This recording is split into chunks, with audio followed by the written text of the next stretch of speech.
Assalamualaikum warahmatullahi wabarakatuh. Kami dari kelompok 3 kelas 6A yang beranggotakan saya sendiri Naili Jajilah Rahmah, Fitri Herawati, Eli Herlianti, Delia Khairunisa, serta Della Rosalin.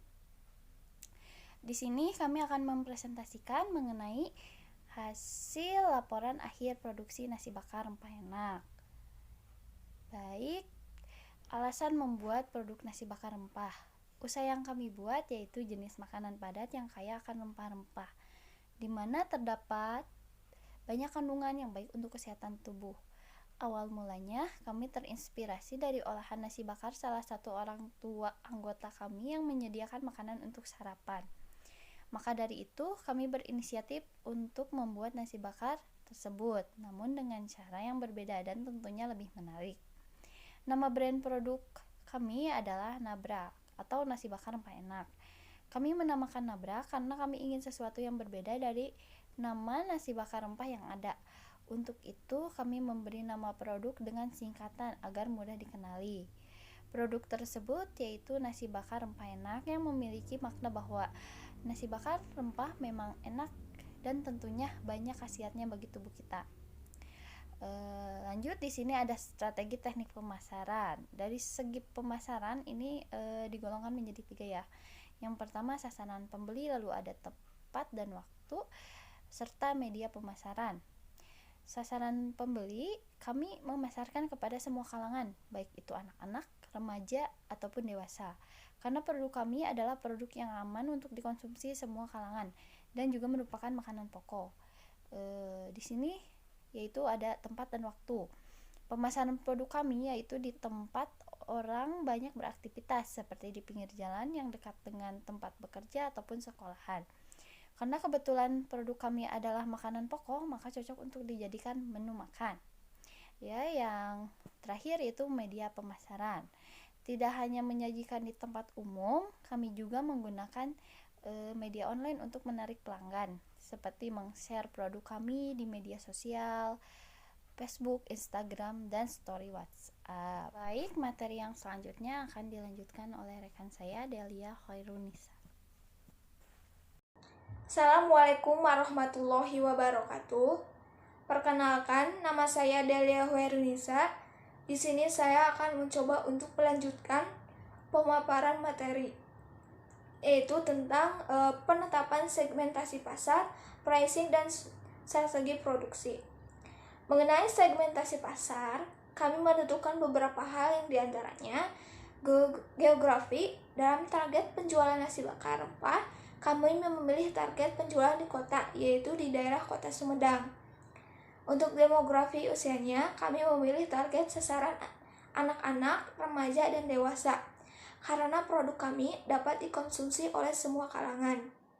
Psikografi, target penghasilan kami adalah 1 juta. Behavioral, mementingkan kualitas dengan harga yang cukup terjangkau, sehingga para konsumen bisa mendapatkan kualitas yang baik dan juga terjangkau. Untuk perseorangannya, melakukan promosi ke setiap orang yang ada. Kemudian yang selanjutnya adalah pricing. Metode cost based pricing. Ada penempatan harga sesuai biaya yang telah dikeluarkan, di mana modal awal yang kami keluarkan sebesar 150.000 dengan harga jual produk kami sebesar 9.000 per porsi, yang mana dapat menjual kurang lebih 25 porsi nasi bakar rempah.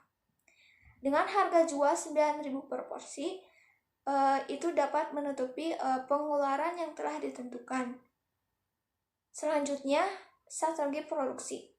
Pada proses produksi awal, kami membuat Nabrak, nasi bakar rempah enak, dengan cara berkumpul di salah satu rumah anggota kami.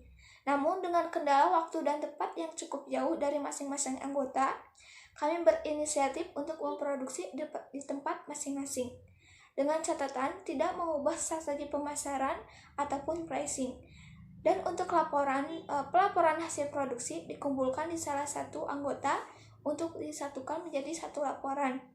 Kami memproduksi satu minggu sekali, di mana total produksi yaitu 5 kali dalam waktu yang telah ditentukan. Mungkin itu saja yang dapat saya sampaikan. Kurang lebihnya saya mohon maaf apabila ada kesalahan. Sekian dan terima kasih. Untuk pemaparan materi selanjutnya akan dilanjutkan oleh Saudari Eri. Assalamualaikum warahmatullahi wabarakatuh. Perkenalkan, nama saya Eri Herlianti. Di sini saya akan melanjutkan mempresentasikan laporan akhir produksi nabrak nasi bakar rempah enak. Proses produksi nabrak atau nasi bakar rempah enak, yang pertama bahan-bahannya yaitu ada beras, yang kedua ada varian isi, yang termasuk ke dalam varian isi yaitu ada ayam, jamur, babat, usus, dan ati ampela. Yang ketiga ada rempah-rempah, yang termasuk ke dalam rempah-rempah itu jahe, kunyit, lengkuas, bawang merah, bawang putih, serai, daun kemangi, lada, dan cabai. Kemudian yang keempat ada gula, yang kelima ada garam, yang keenam ada penyedap rasa, dan yang terakhir atau yang ketujuh ada daun pisang. Kemudian bagaimana cara membuat nabrak? Cara membuat nabrak atau nasi bakar rempah enak, yang pertama yaitu masak beras hingga matang. Kemudian yang kedua rebus varian isi, kemudian setelah direbus dan matang kita suwir varian isi tersebut. Yang ketiga, ulek bumbu hingga halus. Kemudian setelah itu kita tumis bumbu tersebut dengan api sedang. Masukkan suwir varian isi ke dalam bumbu yang sedang ditumis. Kemudian setelah itu tunggu varian isi dan bumbu sampai merata. Kemudian yang ketujuh, kita siapkan daun pisang dan taruh nasi di atasnya, kemudian kita uleni. Setelah itu masukkan isian dan tutup dan gulung perlahan, kemudian rapatkan menggunakan tusuk gigi. Yang kesembilan, bakar nasi di atas teflon hingga permukaan terlihat kecoklatan. Dan yang terakhir atau yang ke-10, angkat dan sajikan nasi bakar rempah enak tersebut atau nabrak tersebut. Baik, selanjutnya ada proses distribusi dan transaksi. Proses distribusi dan transaksi produk kami dilakukan secara online dan offline dengan berdasarkan pada sistem PO atau pre-order. Transaksi online dilakukan dengan sistem COD yaitu cash on delivery. Karena melihat kondisi saat ini dengan keadaan COVID-19, maka kami memasarkan melalui media sosial. Kami memposting produk pada media sosial semua anggota kelompok guna untuk menarik perhatian para pelanggan. Sekian presentasi yang dapat saya sampaikan. Selanjutnya akan dijelaskan oleh rekan saya yaitu Fitri Herawati. Baik, nama saya Fitri Herawati. Saya akan melanjutkan pembahasan promosi kami mengenai hambatan usaha. Yang menjadi hambatan usaha kami yang pertama adalah jarak rumah masing-masing anggota sangat berjauhan sehingga proses dalam pembuatan produk terhambat. Dan yang kedua, naik turunnya harga bahan baku. Ketiga, menyesuaikan harga dengan kualitas. Dan upaya untuk mengatasi kendala tersebut adalah yang pertama, membuat produk masing-masing anggota di rumah tetapi tidak lupa sesuai jadwal yang telah ditentukan.